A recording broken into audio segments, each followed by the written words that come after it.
Welcome back, everybody. This is Kara Crossweight Brindle. Welcome back to another episode of the Pivoting Practice. This is all about diversifying your income as a mental health professional, looking at battling burnout, and frankly, just fighting boredom. So I have a bunch of amazing entrepreneurial therapists on this series, and today is Stephanie. Stephanie has pivoted in a very unique way, so I've asked her in particular to be here. Stephanie, you want to introduce yourself? Hi, everyone. I'm Stephanie Diaz. I'm a licensed professional counselor in Aurora, Colorado, and I also run the Humanly Aurora location, as well as help to support the overall larger corporation of Humanly. At Humanly, we provide professionally curated office space to support private practice therapists and wellness professionals. Yes. And so for a lot of you, you're like, wow, I didn't even know that was a thing that you could do that's still in the mental health arena. So that's why Stephanie is here. So Stephanie, tell our audience, not just me, but tell our audience what caused the pivot, what inspired you to say, I want to do this outside of being across from a person on the couch. Yeah, I love what I do as a therapist and sitting down and helping people individually. But I knew pretty early on that I didn't want to have my entire livelihood being tied to whether or not I could put that hour of work in. But I wanted to have something that still was giving back to the community, was supporting mental health being accessible, and that allowed me to have some freedom. If I were to get sick or wanted to go on vacation, I wanted the security of knowing that my business could continue to run, whether I was there physically in the office or not. And I started looking for what were opportunities that would solve that problem for me and allow me to have that added security of knowing that, I could pick up more clients or reduce my caseload, whatever I needed to do. And it wasn't going to be the make or break difference between being able to pay my bills at home or not.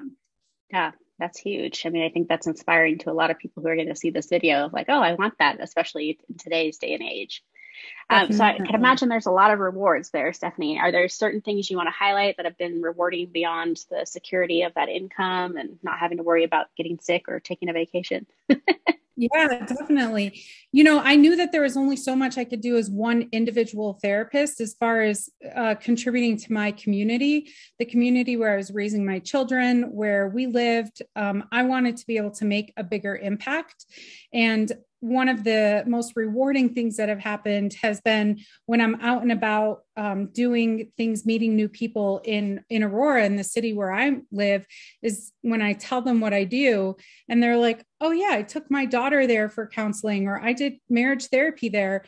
And I have no idea who they are or where, which therapist they saw or any of that. I just know that because I created this space where this type of work could happen, those families got the support that they needed. And that was really what I was going for, is to have a bigger impact than what I could ever do by myself. It's amazing. I'm sure those are warm, fuzzy feelings when you hear that feedback, that it was helpful or that they could find services. Goosebumps to this day, definitely. I love that. On the flip side, are there any challenges or things you would want to caution people around if they were to go this direction? Definitely. You have to have a tolerance for lots of different personality styles. At the end of the day, what I'm doing is I'm renting office space to other therapists, and they're all at different levels and running their own businesses. I don't get involved in any of the clinical stuff with their business. I'm just simply providing them office space. And therapists are a very diverse group. We're not all have the exact same personalities or temperaments and that Right. type of stuff. So you do have to be prepared to deal with people and to be able to pivot and respond to the needs of the community. What's really unique about what I do at Humanly is that I provide hourly office space, so therapists can rent and book by the hour, by the day, or they can claim a full-time office, which they can furnish themselves. And so I'm really trying to support therapists wherever they're at in their practice.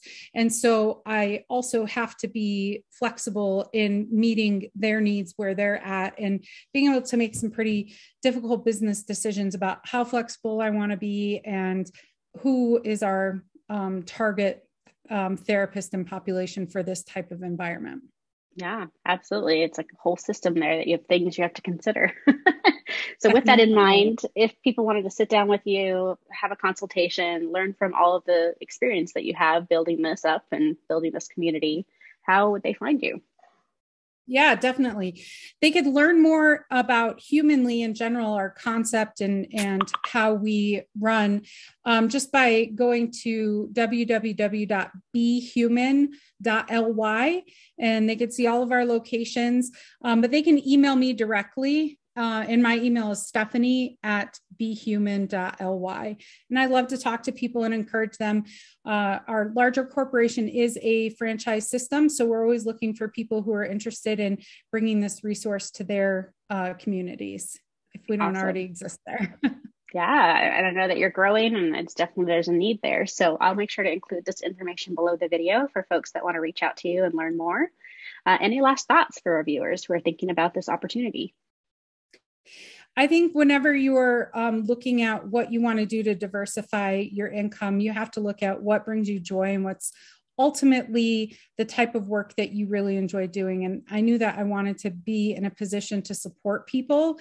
And this allowed me to do that without taking on additional responsibility for their success or their private practice.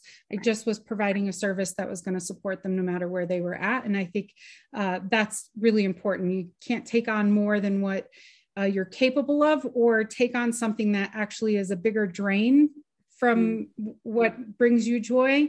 So that's kind of my 2 cents. So consider the gains and losses of what that does to our energy if we take this on. I think that's really valuable and a gentle reminder of like, yes, it sounds great, but here's the long-term view of it, of the commitment, right? Fair enough. Well, Stephanie, I really appreciate your wisdom and talking about something that people had probably no idea was a possibility in the mental health space. I think this is a really valuable video for folks to consider. And I just want to thank you for being here. Thank you so much for putting this together, Kara. Yeah, absolutely. You know, I have fun talking to all these folks, and for viewers, you know that Stephanie is one of my closest colleagues, so this is fun and easy. Definitely. All right, viewers, well, stay tuned for more videos of other entrepreneurial therapists and what they're doing to pivot in their practice. We'll see you next time.